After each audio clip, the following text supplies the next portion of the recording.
Merci Monsieur le Président, mes chers collègues. Alors Monsieur le Président, après l'exercice d'aujourd'hui, il ne vous restera plus que 2 orientations budgétaires pour conduire notre région, la Normandie, face aux grands défis de notre temps. La soutenabilité de notre modèle économique, les difficultés des familles normandes face à la crise, notre fragilité particulière de région littorale avec l'accélération du dérèglement climatique ou encore la nécessité de construire une transition énergétique soutenable et durable. Autant de chantiers que l'on voudrait voir abordés dans ces orientations budgétaires, mais je vais vous spoiler la lecture du rapport. Pour ceux qui ne l'auraient pas lu, de tout cela, rien. Rien sur la relance économique et la mobilisation d'une collectivité pourtant dotée de 2 milliards de budget face à la crise sociale.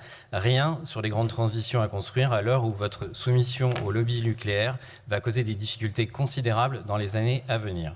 Et sur ces sujets majeurs, vous me faites même plus l'impression d'être en recul par rapport à votre début de mandature où vous teniez une position d'équilibre encore en 2021. Vous êtes, disons-le, de plus en plus libéral et attentiste et aussi de plus en plus conservateur. Votre évolution politique est bien une image de la droite française en perdition. Vos orientations budgétaires traduisent à la fois une incapacité à penser notre collectivité face à la crise et à la transition des territoires, comme le montre votre participation active au backlash anti-écolo, et vos sympathies politiques de plus en plus réactionnaires montrent bien l'équation électorale que vous tentez de résoudre en Normandie au mépris de ce qui a fait le centre droit en France, notamment le refus de l'extrême droite. Pour constater cela, il suffit de regarder votre fête de la pomme. En 2023, vous avez accueilli François-Xavier Bellamy à bras ouverts, lui qui vient de voter avec le RN au Parlement européen, qui s'est opposé au mariage pour tous ou qui s'est attaqué à l'IVG. Et cette année, Bruno Retailleau, l'homme des Français de papier, celui pour lequel l'état de droit n'est ni intangible ni sacré, et qui vient d'appeler à voter contre la gauche dans un duel de second tour face au RN. Et donc, on a aussi dans ce rapport bien la traduction finalement de cette navigation à vue. Vous participez d'une certaine façon à cette union des droites et vous êtes perdu sur ces grandes orientations pour la région. Alors, comme élus locaux, ce qu'on peut malgré tout déplorer dans un premier temps, c'est l'absence de stratégie et d'ambition d'un État qui est au mieux défaillant et qui a décidé d'abandonner les collectivités territoriales. Et s'il y a bien une chose que l'on ne peut pas vous reprocher, c'est l'incurie des différents gouvernements d'Emmanuel Macron. Et encore parce que c'est votre famille politique qui en réalité gouverne depuis au moins 2022, si on met de côté les haines interpersonnelles recuites. Vous avez été ministre de Nicolas Sarkozy. Finalement, qu'est-ce qui vous distingue d'un Michel Barnier que vous avez soutenu chaleureusement lors de sa nomination? Qu'est-ce qui vous distingue d'un François Bayrou sur le fond, lui qui a été l'un des grands piliers de votre famille politique? Qu'est-ce qui distingue d'un Bruno Le Maire, l'homme aux 1000 milliards de dettes, rappelé au pouvoir pendant 14 heures par votre ami à nouveau Sébastien Lecornu? Ce qui est certain, c'est qu'avec cette grande famille politique du socle commun, le pire n'est jamais sûr. Et on l'a vu à propos des finances publiques nationales, parce qu'on a eu affaire à des gens qui étaient soit des menteurs, soit des incompétents. Rappelons-nous le dérapage du budget début 2024, avant les européennes, avec des prévisions de croissance fantaisistes, et la rétention de toutes les informations budgétaires par Bercy, au point qu'une commission d'enquête parlementaire a été lancée. On a maintenant un déficit public en 2024 pour 2024 qui a dérapé de près d'1%, c'est ce que vous rappelez dans votre rapport. Et donc, en plus d'être des menteurs et des incompétents, on a bien, chez les gouvernements actuels, l'incapacité à changer de logiciel par pure idéologie. Alors que des marges de manœuvre considérables existent, notamment par le biais d'une réforme de la fiscalité pour les hauts revenus, ou encore par la remise à plat des 211 milliards d'aides aux entreprises par an sans aucune contrepartie ni aucun contrôle. Et à ce sujet, il faut lire ou écouter le sénateur LR, Olivier Rietmann. Pas vraiment un gauchiste, qui raconte la découverte de cette gabegie incroyable et l'obstruction des ministres et des services de Bercy quand il est allé justement essayer de savoir ce qu'il en était en matière de contrôle. Et c'est bien un scandale d'État auquel nous sommes confrontés, et on aimerait que les élus de la droite dite républicaine soutiennent la démarche de ce sénateur, encore une fois LR, contre la mise en faillite organisée de l'État sous Emmanuel Macron. On ne vous a entendu sur aucun de ces sujets, Monsieur le Président, et on comprend donc que vos appels à la démission du Président de la République n'est pas en réalité destiné à un changement de politique, mais juste à un changement de personne. Pour le dire autrement, Ce que subissent les finances régionales est aussi de votre responsabilité. D'ailleurs, à nouveau, on ne vous a pas entendu sur le projet de PLF élaboré par François Bayrou et repris par Sébastien Lecornu. Pourtant, alors c'est constaté de façon froide effectivement dans ce rapport, on a bien sur les 44 milliards d'économies prévues, 5,3 milliards pour les collectivités alors qu'on était à 2,2 milliards l'année dernière. Vous constatez les choses froidement et sans vraiment déplorer les orientations politiques nationales. Et pour cause, vous faites ici finalement ce que vos amis font à Paris. Alors aussi, au lieu peut-être de vous extasier sous la présence de Bruno Retailleau sous les pommiers, vous auriez pu courir les médias pour expliquer que sur 4 ans, la région a connu 205 millions de recettes du fait des mesures nationales. Encore une fois, je ne vois au final qu'une seule raison à cette absence de réaction de votre part. Vous partagez les orientations nationales de cette succession folklorique de Premier ministre et vous ne pensez pas autrement que Macron et ses affidés. Et pourtant, priver les collectivités territoriales, et particulièrement les régions, de leur capacité à investir et agir est d'une absurdité sans nom. Ne pas comprendre que l'investissement soutient la croissance économique, c'est quand même complètement absurde, effectivement, surtout pour une droite qui se prétend pro-business. Je parlerai simplement du secteur que je connais le mieux, celui du logement et du bâtiment. Un logement construit, c'est 2,5 emplois créés. Et je relais ici l'alerte du président de la FFB, pas vraiment un gauchiste non plus comme votre collègue le sénateur LR, qui explique que l'ensemble des mesures prises depuis plus d'1 an va conduire à la destruction de 150 000 emplois si on n'a pas de volonté plus efficace de soutenir le secteur. Alors s'il existe encore dans cet hémicycle des soutiens officiels et assumés du président de la République, j'espère aussi qu'on aura une explication sur les différents PLF auxquels on vient d'assister. Alors au-delà du délitement national, en réalité, vous partagez et vous participez par ces orientations budgétaires au problème que constitue du coup l'incapacité à agir pour la Normandie de notre collectivité.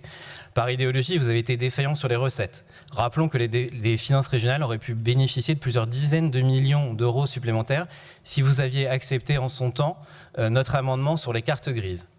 Par idéologie, vous êtes encore défaillant dans la construction d'une trajectoire raisonnée, et j'en parlerai tout à l'heure, une trajectoire budgétaire raisonnée. Et je vois au moins 4 fautes commises contre les finances de notre collectivité.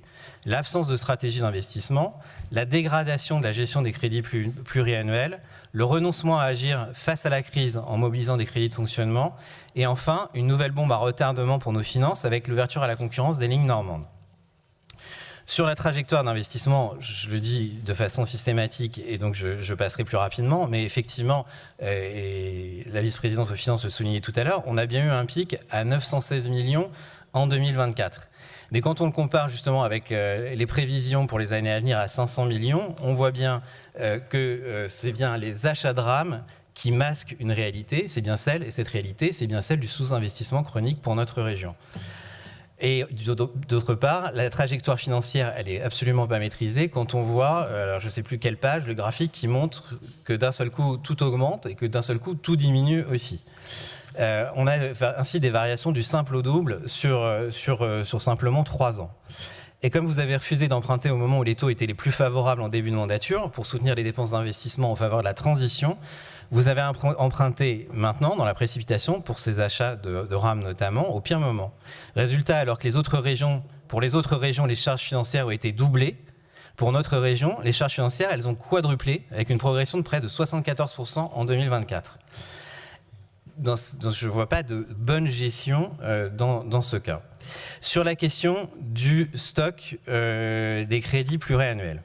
Dans d'autres régions, on a des tableaux sur plusieurs années pour voir les évolutions des différents stocks. Dans d'autres régions, on a même des AE et des AP qui sont construites et appelées année après année en fonction des crédits de paiement qui sont dédiés du coup pour les exécuter au moins partiellement sur l'année à venir. Et dans d'autres régions, on a aussi des tableaux pour mettre en relation justement ces crédits avec ces autorisations de programme ou d'engagement. Ici, rien du tout, comme à chaque fois. Et donc, vous avez d'une part des autorisations qui sont accordées de façon en masse, comme on l'a vu pour les contrats de territoire ou encore pour l'ouverture à la concurrence, et sans véritable trajectoire construite sur plusieurs années. Et du coup, vous en annulez, et on le verra tout à l'heure, ou alors vous les laissez par pur affichage. Alors, comme souvent, j'ai dû aller justement voir dans les rapports pour faire la comparaison entre les différents exercices budgétaires. Et on voit bien que depuis 2022, depuis les orientations budgétaires de 2022, le stock à maxima a augmenté de 1,4 milliard. Le stock intermédiaire a augmenté de 1,4 milliard également, et seul le stock à minima diminue de 500 millions. On voit clairement que les montants d'AE et d'AP votés, et même les montants d'AE et d'AP affectés, sont hors de contrôle, et c'est la conséquence directe, effectivement, d'une gestion faite d'affichage et d'absence de prévision. Autre faute, le renoncement à agir face à la crise. Vous vous enorgueillissez de votre niveau d'épargne brute et de l'augmentation de l'épargne, et cette augmentation de l'épargne brute constitue même effectivement un des piliers de votre stratégie. Pourtant, cette augmentation de l'épargne brute, en réalité, elle se fait au détriment de la capacité à agir, notamment pour soutenir les familles normandes face aux crises. Par exemple, vous pourriez déployer des aides aux familles par le biais de votre compétence lycée ou de votre compétence transport, mais vous ne le faites pas. Et la meilleure preuve de votre refus de déployer un bouclier social régional réside justement dans la comparaison avec les autres régions. Sur l'épargne brute, nous sommes à 92 € par habitant par an, quand la moyenne des autres régions est à 80 €. 12 € de différence par habitant, 12 € de renoncement à agir. Et c'est bien un choix politique qu'on a là. Enfin, sur les prévisions en matière budgétaire, je voudrais revenir sur la question de l'ouverture à la concurrence des lignes normandes.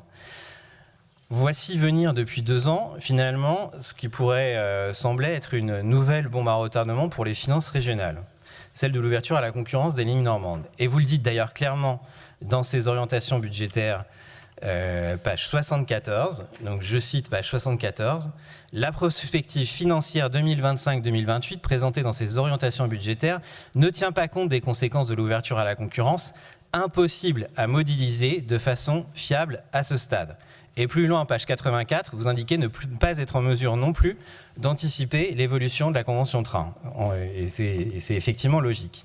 Et donc, par idéologie, vous avez ouvert à la concurrence en anticipant cette ouverture à la concurrence à coût de milliards d'euros, sans avoir la moindre certitude sur les bienfaits pour les usagers, mais également au péril des finances régionales.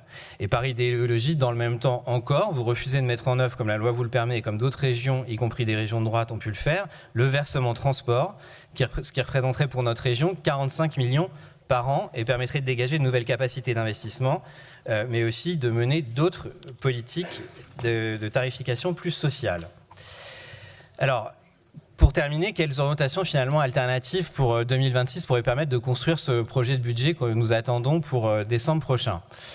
J'ai évidemment peu d'espoir, mais comme opposant constructif, je me dois de vous donner quelques pistes pour ce prochain budget prévisionnel. D'abord, j'aimerais, Monsieur le Président, vous voir dans une opposition frontale avec le gouvernement Lecornu 2 pour préserver la capacité à agir et notamment à investir des collectivités. Faites le siège de Bercy, défendez les collectivités et particulièrement les régions qui détiennent des compétences stratégiques pour transformer nos territoires. Appelez le gouvernement à dégager les marges de manœuvre nécessaires et à cesser d'abonder directement les dividendes et l'optimisation fiscale.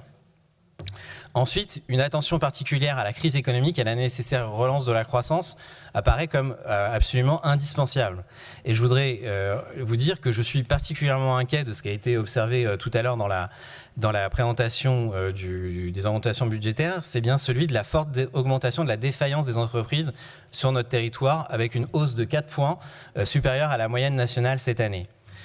Donc, on vous avait proposé les années précédentes d'essayer de construire ensemble un plan justement pour faire face aux licenciements et aux plans sociaux. Vous l'avez refusé et de fait, vous ne faites rien. Et les dispositifs en cours actuellement d'aide aux entreprises, qu'il s'agisse d'armes ou des fonds de soutien, par contre, eux continuent à agir. Et donc, on a des remobilisations complémentaires qui sont faites. Et la question, c'est dans quelle mesure cette remobilisation met en péril les finances régionales. Est-ce qu'il y a un audit qui est prévu pour mesurer le risque qui est pris par la région avec les défaillances d'entreprises à venir? Qu'en est-il des subventions et des prêts accordés avec une trop grande libéralité? Rappelons simplement le cas de la société Opium. 2 millions pour la société Opium, qui nous contente de s'être délocalisée à Lyon après avoir prétendu s'installer en Normandie, n'en finit plus de chercher de nouveaux projets pour essayer de survivre. Et enfin, Monsieur le Président, et j'en termine par là, on vous demande une attention particulière à la sincérité de la présentation de vos rapports budgétaires et une nouvelle approche en matière de crédit pluriannuel.